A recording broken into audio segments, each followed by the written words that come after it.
Hello, and welcome to my predictions video for tonight's AEW WrestleDream pay-per-view.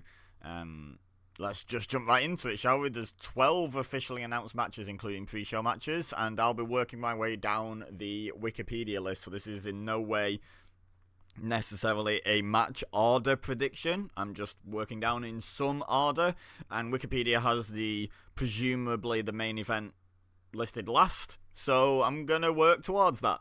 Starting at the top with a pre-show match, which is Atlantis Jr. defending the ROH World Television Championship against Brian Cage. Now, I'm gonna be honest, I haven't been keeping up with Ring of Honor at all. AEW doesn't make it feel necessary to keep up with Ring of Honor. Most Ring of Honor Championship matches seem to happen on AEW TV, so I don't know what's happening there.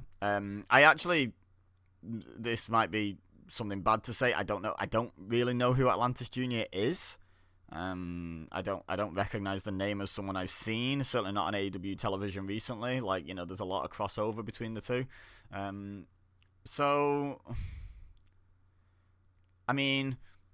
Pre-shows are for babyfaces, right? So I'm going to predict Atlantis Jr. because I assume he's the babyface, as Brian Cage plays a much better heel. Also, Brian Cage is kind of a monster, and Atlantis Jr. sounds like he's going to be some sort of luchador.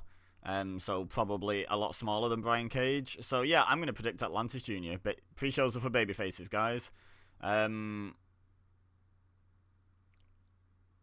Next pre-show match, MXM Collection with TBA versus The Acclaimed with Billy Gunn. So MXM, I'll be honest, I watched last night's Rampage, but watch is a generous term. I saw that MXM attacked The Acclaimed. Did they announce they were going to have like a hidden helper, like a secret, like a surprise manager or something? I guess they must have done, right? I don't know. I missed that. I wasn't fully focusing. It was 3 to 4 a.m. for me. I was tired, and honestly, Rampage doesn't do a lot to capture one's attention sometimes. So I'm going to go, because of the curiosity of the mysterious manager, I'm going to go with MXM Collection to win, actually, here. I know pre-shows are for babyfaces, and I'm probably wrong, but I feel like doing the big reveal of their secret partner might result in a win and a future trios match. So yeah, I'm going to go with MXM Collection to win. Up next, we've got Anna Jay versus Harley Cameron. Oh boy, can't wait for that one. No sarcasm. That sounded sarcastic. No sarcasm. Cannot wait. Anna Jay's winning. She's currently on a push, having come back from Japan and having learned so much. Harley Cameron is basically untouchable. She can lose all she wants, and she's still going to be like Harley Cameron. She's still going to be super popular. She's still going to be super over. She's still going to be Harley goddamn Cameron. So yeah, Anna Jay is probably going to win this match on the pre-show. And that's all that's listed on Wikipedia for the pre-show. So now on to the main show. And this is what I mean about them not making watching ROH necessary, because this feud, as far as I'm aware, is mostly played out on Dynamite, or on AEW main TV anyway, whether it's Dynamite or Collision, I can't quite remember. But yeah, Mark Briscoe defending the Ring of Honor World Championship against Chris Jericho. And I'm going to vote with my heart here. I'm going to predict with my heart, and because I really hope Mark Briscoe wins. So I'm going to predict Mark Briscoe to retain the title here. I think there's definitely a possibility they're just going to put the ROH World title on Jericho again, and I'll roll my eyes and smack my damn head and all of those things. But yeah, hopefully Mark Briscoe. I'm going to predict Mark Briscoe. I should pick Jericho, actually, because then I'll be happy either way. Either I've got a prediction correct, or I'll be happy to be wrong because I want Mark Briscoe to win. But I'm not going to do that. I'm going to predict Mark Briscoe. Screw you, Chris Jericho. Take some time off. Take some time off. People need a breather from you, man. They need a break. Next, Darby Allin versus Brody King. Now, Darby Allin was just recently the #1 contender for the AEW World Championship, which he lost to Jon Moxley, who's now challenging for the title. Brody King's never had a super consistent singles push. Now that could all change. He won. Didn't he win a Battle Royal or some similar format match by eliminating Darby Allin to get a title shot a while ago? But that's a couple of years ago now, probably at least. So I think Darby Allin's probably gonna win this, right? I think so. I think you can keep Brody King looking incredibly strong in defeat. You can keep Darby Allin looking strong in defeat by just putting up a good fight, to be honest, against someone so much bigger and stronger. But I think Darby Allin's going to win this. I think the rumblings are that Darby Allin's the guy being lined up to actually dethrone Bryan Danielson. If it doesn't happen tonight with Jon Moxley, it could very well be Darby Allin. So I think Darby's going to win. Let's go with Darby. I'm not confident. I'm not confident in pretty much any of my predictions except Anna Jay beating Harley Cameron at this point, and I'm 5 matches in, so that's not good. Jack Perry versus Katsuyori Shibata. I'm reasonably confident in predicting Jack Perry here. This doesn't feel like where the TNT Championship run of Jack Perry's coming to an end. Doesn't really feel like it's in any jeopardy here. I know I previously predicted him to lose it to in his open challenge, but that was because I predicted Adam Copeland coming back. And obviously, if it were Adam Copeland coming back, he would have won. So yeah, I feel pretty confident picking Jack Perry here to retain. So let's go with that. Now, this one's really interesting. I've got no idea where they're going with this. The 3-way match for the AEW International Championship. Will Ospreay versus Ricochet versus Konosuke Takeshita. So Takeshita would be a good pick to win because he, is deserving of winning a title. After he's been doing so amazingly in AEW. Like he feels like a massive star. However, they were teasing Takeshita versus Okada not that long ago, and then all of a sudden that just got dropped, and now he's after the International Championship instead of the Continental. So I think I might eliminate Takeshita on the basis of they do drop storylines sometimes, but not that sort of storyline where it's like a potential dream match, like that they're building to.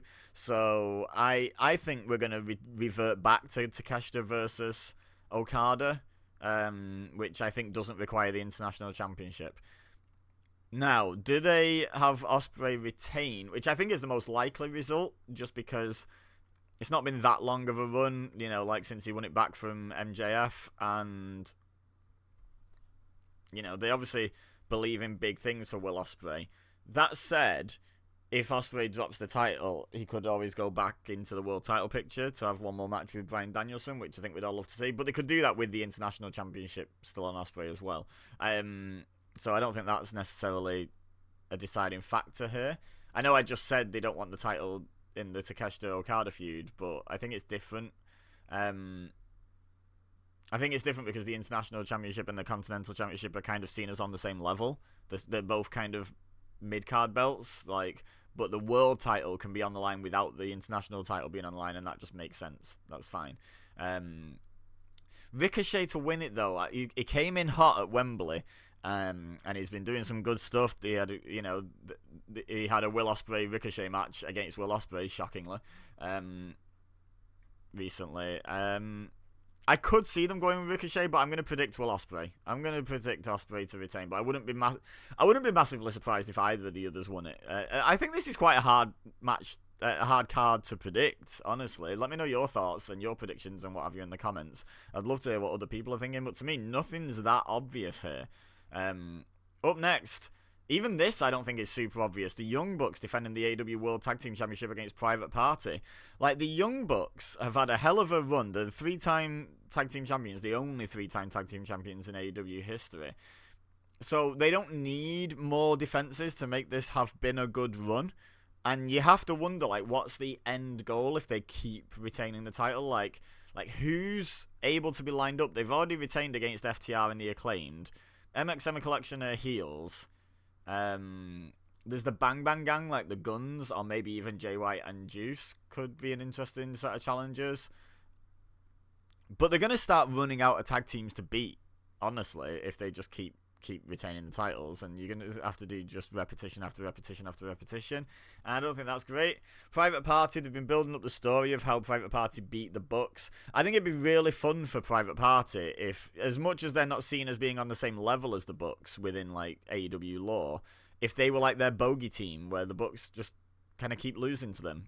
I back reference this feud sporadically, but Tommy Dreamer Raven style, where there's just that one guy, or in this case that one team, that you just can't quite beat no matter how successful you are, when they get put in front of you, you have trouble. I would like that. So, do I believe this? Not necessarily. Would I like to see it? Yes. And am I predicting mostly with my heart and than with my head on this one, because it's hard to predict with my head on this one? Yeah. So I'm going to go with Private Party to win. Yeah. Up next, arguably, for me anyway, one of the more predictable matches on the show. Mariah May defending the AEW Women's World Championship against Willow Nightingale. I think Mariah May's retaining here. I think the story... There's two stories that are being told currently. One is the story of Mariah May wanting to celebrate properly with Mina, which we want Mina, am I right? Hashtag we want Mina. So her losing the title kind of kills that story because she's got nothing to celebrate. But also the eventual return and probably title winning back of Toni Storm. So... while they could break up Mariah's title run into two, I think it'd actually be better if they don't. So yeah. Also, the thing Mariah said about Willow losing upwards, it's kind of true, right? Or falling upwards, or whatever expression she used. It's kind of true, right? She keeps losing one thing and then just moving on to a higher thing. She lost the feud with Chris Statlander, and then now she's in a women's world title shot. I don't know. I don't like it. So I'm gonna go with Mariah May to retain her. Next, we've got Hangman Adam Page versus Jay White. Should be a really fun match. Jay White being the face and Hangman being the heel is something I probably wouldn't have seen coming if you'd have told me a year or so out that this match was going to be happening. But I love heel Hangman at the moment. I think I've said before in different videos, he's one of the most engaging and well thought out and well acted characters in AEW. It's him and Wheeler Yuta for me at the moment that are like the top like character work in the company, and I think that's going to continue with another win. I think Hangman Adam Page is going to win a whole bunch until he encounters a proper kind of roadblock, which it saddens me to think that Jay White isn't really a proper roadblock in AEW. New Japan, Jay White would absolutely be a proper roadblock here, and this would be a lot harder to predict. But Hangman's levels above Jay White in AEW for me at the moment, in terms of like recent perception. Yeah, so Hangman Adam Page to win. Next, we got a 2 out of 3 falls match, Hologram versus the Beast Mortos. I think the Hologram's gonna win. I see no reason for his undefeated streak to end here. I think it will be 2 falls to 1, and the Beast Mortos will be able to be the first person to have pinned Hologram in AEW. So yeah, I could definitely see that. But I think Hologram wins. I don't see any reason not to have Hologram win here. And finally, the main event. Bryan Danielson versus Jon Moxley for the World Championship. So the question is this where Bryan Danielson's full-time AEW run ends? And, like, look at it this way. Jon Moxley is a very credible threat. And has recently turned heel. And, like, you know, it's like, it's kind of booked into a corner here, because if Danielson's not ready to go away yet, he has to win. But he needs neck surgery before the end of the year, and we're coming up on halfway through October, guys. We're getting to the end of the year, you know, like, and it was before the end of the year. So there's every chance he loses here because he needs his neck surgery. And Jon Moxley's and that would explain why they did the Jon Moxley switch from Darby Allin, because maybe they're not quite ready to put the title on Darby Allin just yet. So they put old, reliable Jon Moxley, you know, the guy who always comes through for them, back as the world champion. I could definitely see that. I really could. And like I say, a loss for Moxley here, again, pulls the rug out from under the new version of the Blackpool Combat Club, or whatever they're calling themselves now. You know, it takes away some of the impact of the heel turn and everything they've done if they just lose. That said, I don't think AEW is quite done with Bryan Danielson yet. I could see them wanting to do another match with Ospreay. I could, like, maybe Hangman could be a good one to retire Danielson. Swerve's coming back at this show. You know, like, maybe the rematch with Swerve is where Danielson retires. I don't know, man. I don't feel like this is the end of Danielson. I don't feel it. So I'm going to predict Danielson. I'm predicting most of the show with my feelings and with my heart, not with my head, as I've said a couple of times, because it's so hard to predict with your head, because I think it's hard to logic out a lot of the booking at the moment. It's not in a bad way. I think it's good. It's unpredictable in the sense that more than one outcome would make sense, which is good. So, yeah, kudos to AEW for the show, to be honest. It's well booked so far. But like a few really bad results, cough Jericho cough, could lead it to not be that well booked. But generally speaking, most people in most of the matches could win, and it wouldn't be a problem at all. It'd make perfect sense, and it'd be quite a positive outcome for AEW. So I think this is a well booked card. I